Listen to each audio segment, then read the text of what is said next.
Ito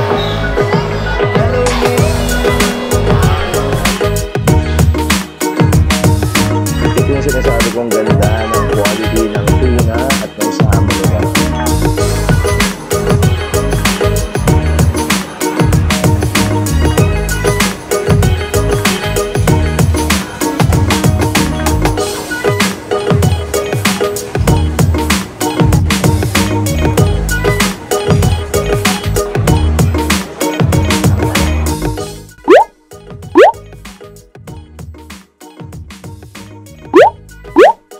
Hello mga ka-eats! So, ito na yung next vlog natin dito sa aming Hong Kong Disneyland Resort Experience. Tayo ay magdi-dinner buffet dito sa Ink and Plate. Naging paborito namin to nung nag-stay kami dito kasi masarap yung food nila. Panalo yung selection. Kahit medyo may kamahalan siya, lulunukin nyo na lang kasi pag nakita nyo yung quality mga ka-eats, nako, siguradong magugustuhan ninyo. Ito yung dine-in, dinner buffet, saka mayroon sila lunch buffet, breakfast buffet, all-day dining siya ng Disney's Hollywood Hotel. Tapos yung presyo niya is, ito so Monday to Thursday, yan yung breakfast niya, 298,208. Dinner naman pala nila, 668,428. So wala pala silang lunch. So meron din silang free flow drinks package. Okay, pakipost na lang yan kung gusto ninyo, medyo nag-flicker lang. So kapag Friday, ito pala yung food nila. Ay yung price. Tapos ito naman kapag weekend. So Saturday, Sunday, meron silang lunch buffet. Okay? Tapos yan yung mga packages, tapos yung mga kung ano-ano pa. So ito yung pangalan, Ink and Plate dito sa Disney's Hollywood Hotel. Let's go! Hi! Hello! Wow, grabe! Si Minnie agad.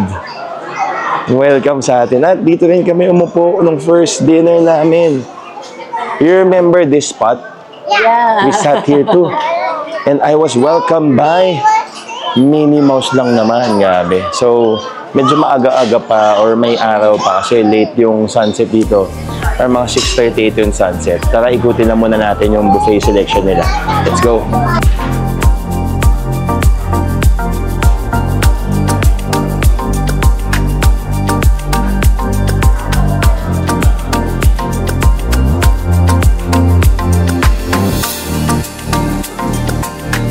Pati yung restaurant nila. So, medyo malaki siya. Mas very colorful kasi parang artistic yung theme. Tapos, meron silang mga plates for the kids. Ito. Plates for the kids. Tapos, syempre, ito yung dessert area. So, may ice cream, strawberry, chocolate, at vanilla. Tapos, meron din mga candies at chocolates dito. Diba? Marshmallow. Toppings din nila for the ice cream. Tapos ito yung paborito ko dito, Japanese section nila. Sobrang sarap ng salmon dito, grabe yung quality. Tapos ang kapal ng hiwa. Tapos yan, so iba-iba, meron silang bean curd, merong mashed potato, merong nigiri sushi. Tapos yan, yung mga salmon, sashimi, may octopus pa. Tapos meron silang tuna salad dito, yan. Tapos iba-iba. So medyo maraming tao kaya baka di natin mapakita lahat. So ito mga sushi rolls, tapos meron din silang soba dito. Ayan, soba. Tapos ito yung mga mains. Ay, ito yung paborito ko nandito. Steamed lapu-lapu. Tapos ito yung pork ribs with yuzu at stir-fried shrimp with vegetable. Yes. Meron din sila ditong parang fried chicken, tapos mushroom and bok choy. Tapos meron silang fried rice. Sobrang panalo yan. Ito pala, pati yung mga sushi. Naka-Mickey theme, Disney theme. Tapos panalo yung yung pinaka, nila, lapu-lapu talaga. Tapos meron silang carving station dito. So meron silang roasted picanha and Texas beef brisket na slow cook. Ito yung picanha. Tapos ito yung beef brisket. Tapos meron pang sides dyan. Siyempre, mayroong gravy. Ito yung gravy. Tapos, meron pang mga Chinese dishes dito. Pwede rin kayo magpagawa ng noodles. Parang noodle soup. Meron sila ngayon, white ampalaya with duck crab meat and rice. Hindi pala parang porridge. Tapos ito yung mga iba pa nilang dishes. Panalo dito merong roasted duck. Ayan, roasted duck yan. Ito. Singin tayo dito. Ayan, siya na muna. Ito pala, yan. So ito, meron pang pamiti dyan. Ito, roasted duck, oh. Grabe. Panalo yan. Tapos, meron dito mga bread, butter, may tomato seafood soup, at coconut pork bone soup. Meron din tayo dito ang krupuk, roti, at meron tayong curry and Thai fish cake. Ayos. Extension pa dito, meron silang garlic cumin roast lamb, merong parang duck breast with yuzu jelly, lemon sauce. Okay. Tapos ito yung kanilang roasted chicken at meron pang seafood stew. Tapos meron din sila ditong sauteed veggies. Meron silang shepherd's pie. Okay. Tapos meron silang barbecue pork ribs with sausage. Nakita namin yan before.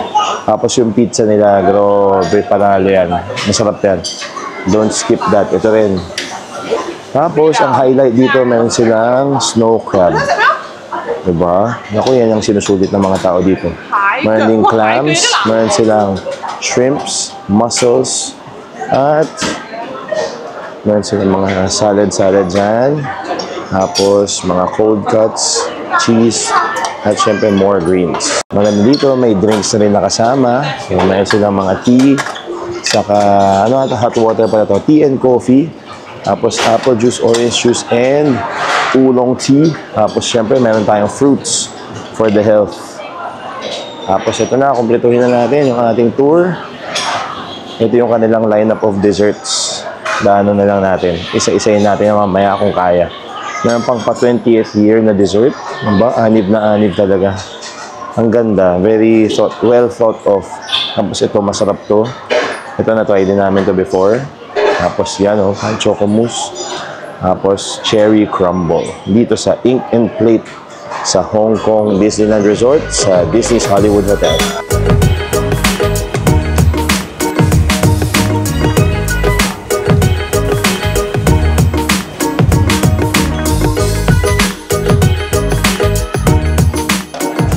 Okay, kakain na tayo mga ka-eats. Nako, ito na. Ano to? Shrimp. You want one more? We'll get later, ha? Okay. Hop. Gulay.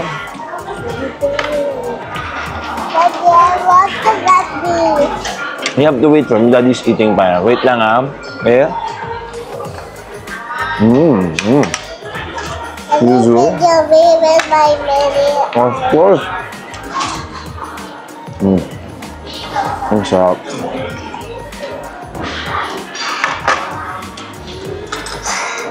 You like the food here? Yeah. The food here is yummy, no? Yeah. Can I give you one shrimp? Here.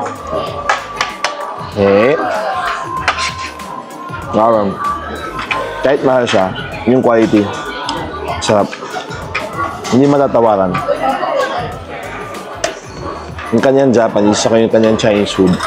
So, masarap.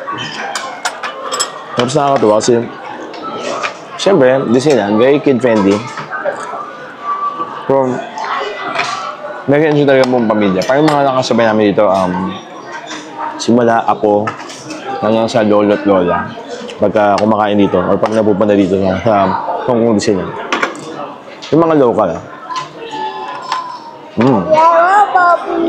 You want more beef? Okay. Samahan ko lang sa kumuha ng beef. Wait lang mga guys.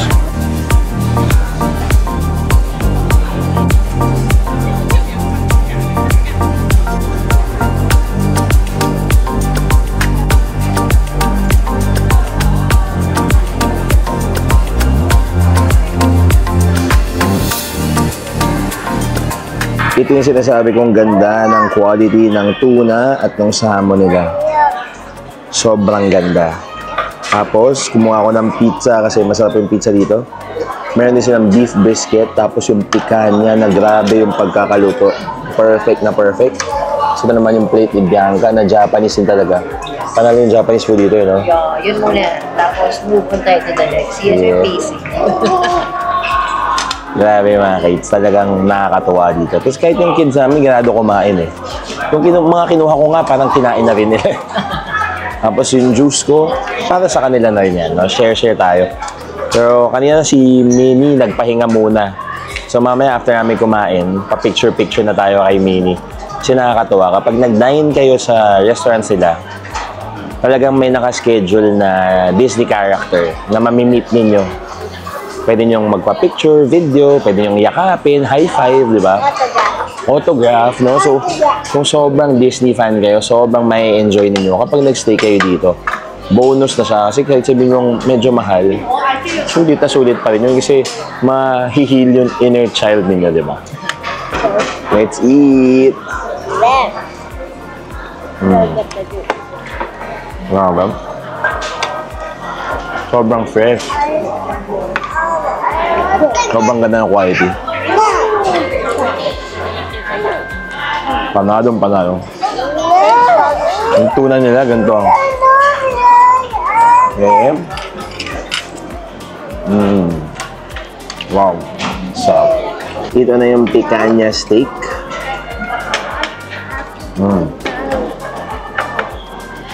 Sobrang hindi na lang. Nawala yung taba. Todo. Ang ganda ng luto. Tapos yung kinuha kong gravy, yung black pepper. Ito naman yung kanilang beef brisket.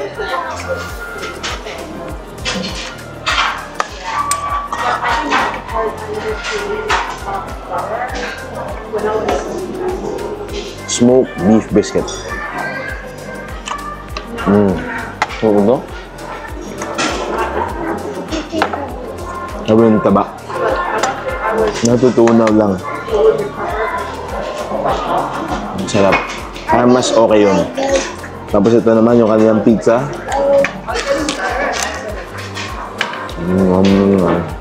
Wow.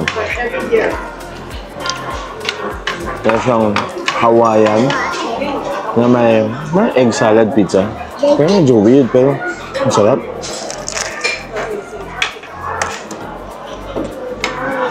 Ang lutong ba? Wow. That's good.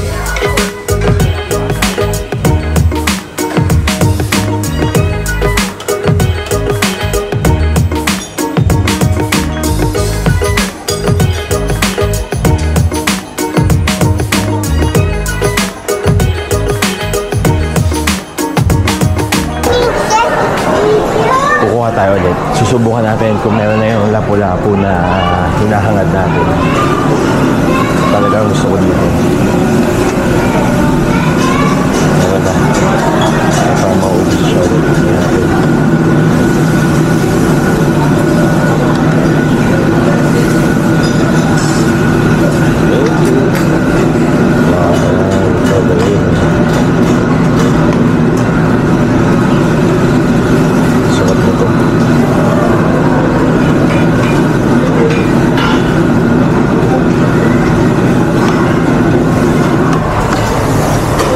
Ingat na dito sa buto. Kaya ako pa na ito. Kaya palagyan natin.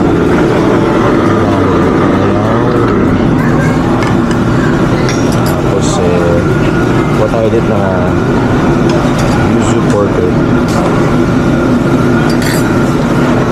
Yun. Palagyan natin ito.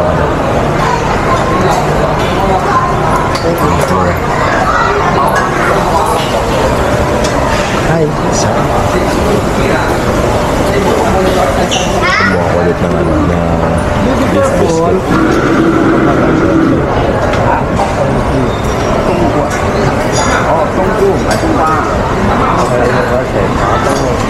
Kumalat na yung sauce na. Thank you! Tapos kuha tayo ulit ng iba pa. So, Ano bang meron dito? Nakakuha tayo ng seafood. Gusto ng squid. Ayun, yung shrimp. Mamaya na lang. Balik na tayo. Nakakuha na ako ng steam lapu-lapu. Next round na, kumuha ako ng beef brisket. Meron na tayong steam lapu-lapu. Pork rib yuzu, masarap din. Tapos syempre, mga sushi. At meron silang tuna salad. Pero ito talaga yung balik-balikan niya. Sobrang sulit yan mga ka-eats. Mga ka-eats, so hindi pa kami tapos kumain. Pero dito parang kailangan bayaran mo na rin agad yung food mo. Para hindi ka na ma-hassle, para kung sabay-sabay kayo mag-out. So, ang total namin is 2,064. Pero, na yun, less 400 na yun sa voucher nila. So, 2,464 dapat kung walang voucher. Pero, ang total ng 2,064 Hong Kong dollars is mga 15-something thousand pesos. Okay, so, for a family of 5, 2 adults, 3 bata, medyo mabigat siya. Pero, kung makita niyo yung quality, di ba? Masarap naman at happiness talaga siya. Happy food siya mga ka-eats. Tapos yun nga, mamimit niya pa kung sino man yung character na naka-assign for the meal service. Okay? Tapos, for the kids, meron pa silang ganito na make your own desserts. So, parang may cake dyan, tapos may palette, tapos iba't ibang kulay, mga 5 kulay na pwedeng pang-decorate dito sa sugar cookie na ito. Bukod pa yan sa ice cream at sa rainbow cake na ito. Tuwang-tuwa talaga. Mahilig yan sa dessert. Parang si Bianca. Mga mana kay Bianca itong mga to. Mahilig mag-dessert. Tapos ito, paghahatian nila ito, mamaya.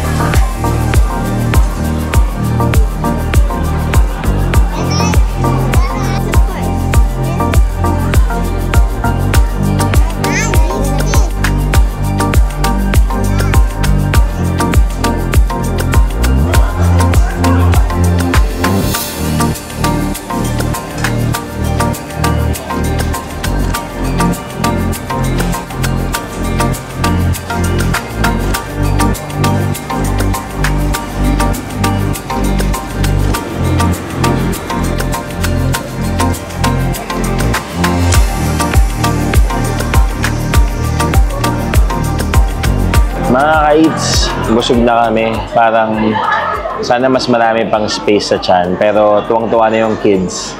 Nakailang pizza na sila.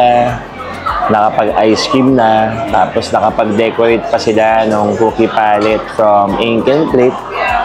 Gusto ko lang pala sabihin na sobrang nakakatuwa. Kasi yung crew dito, sila pa rin yung naabutan namin ng Febe. Yeah. Sila pa rin, no? Nakikilala ko ba yun? Nakikilala pa namin yung iba. Kahit yung sumalubong sa harap eh. Sabi ko nga naalala ko siya eh. Mabait yun eh. Sobrang mabait. Saka sobrang bilis. Ang panalo yung service.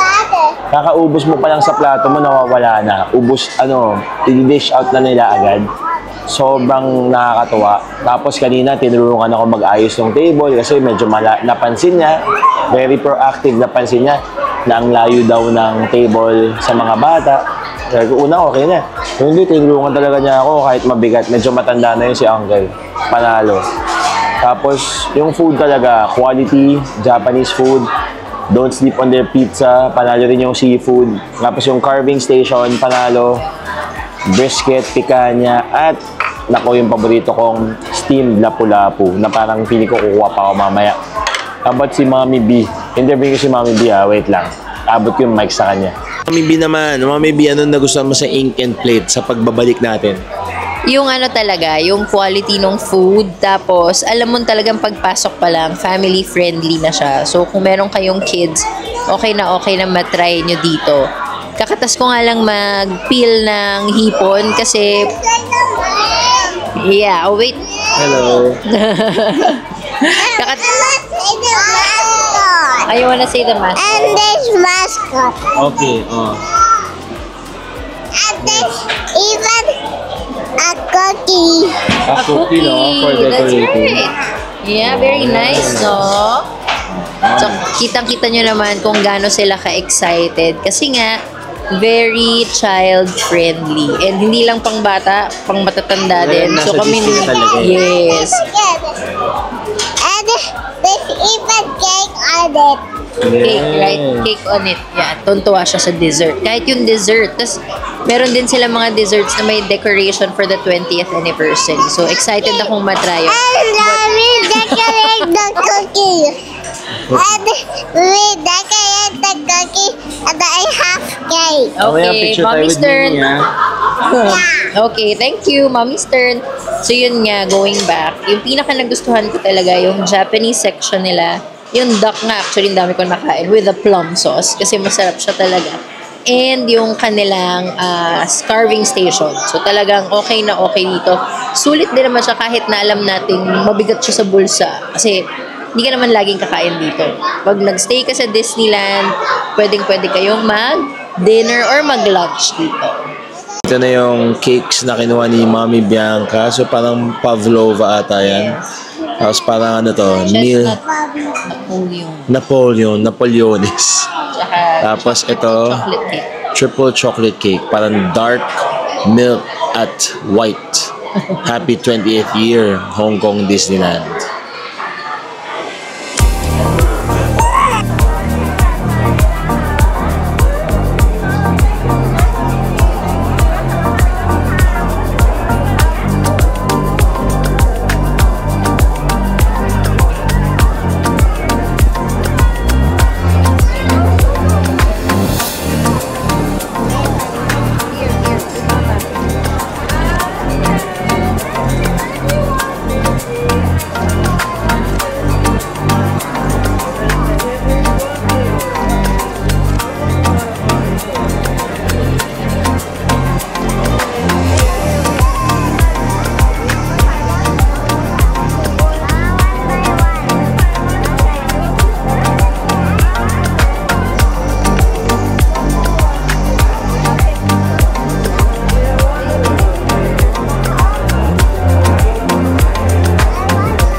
Mga ka-eats, tapos na kami kumain sa Ink and Plate at kasalukuyan naglalakad-lakad lang dito sa hotel namin.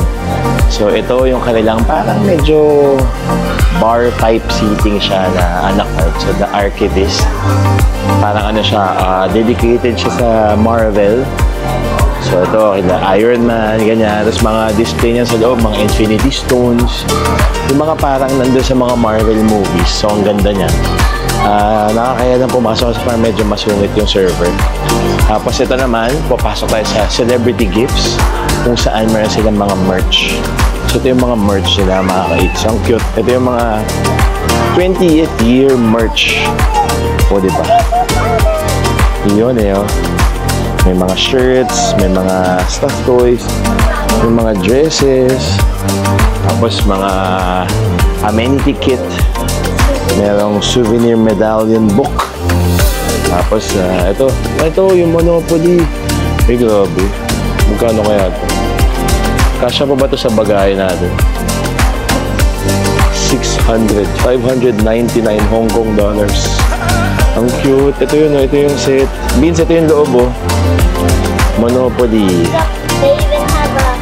Meron pang ganyan. Autograph book. Meron pang cubiertos. Tapos mga keychain. Sabi ang cute. Yan, mga 20th anniversary merch pa lang yan, ha. Tapos meron sila mga cards dito. Nakakatuwa. Grabe. Parang sobrang fun talaga. So ito, madami kayong mabibili dito. Iba't ibang klaseng merch. Lahat syempre mga Disney. So, kung kayo ay naghahanap ng pampasalubong or para sa inyo, healing your inner child or para sa mga anak ninyo, pamangkin, no? Kapatid, pinsan, pwede kayong bumili dito sa Celebrity Gifts. Tapos bawat Disney hotel, may sarili rin silang mga merch stores. Kaya okay siya. Tapos, naka-theme pa. So, kung ano man sa Explorers Lodge, parang medyo explorer ang dating. Sa Disneyland Hotel, para siyang royalty naman, no? Mga ka-eats, sana nagustuhan niyo yung aming vlog sa Ink and Plate. Grabe, sobrang panalo talaga. Yung price list, lagay ko sa comments, sa description box. Saka sa buong video na rin, mga ka-eats, para malaman ninyo at mapag-ipunan kapag pupunta kayo dito sa Hong Kong Disneyland or mag-check-in sa Disney's Hollywood Hotel. Maraming salamat sa panonood, mga ka-eats. Abangan nyo pa yung ibang mga videos namin. Lalo na yung breakfast naman dito sa Ink and Plate. Maraming salamat sa panonood. Until next time, bye-bye!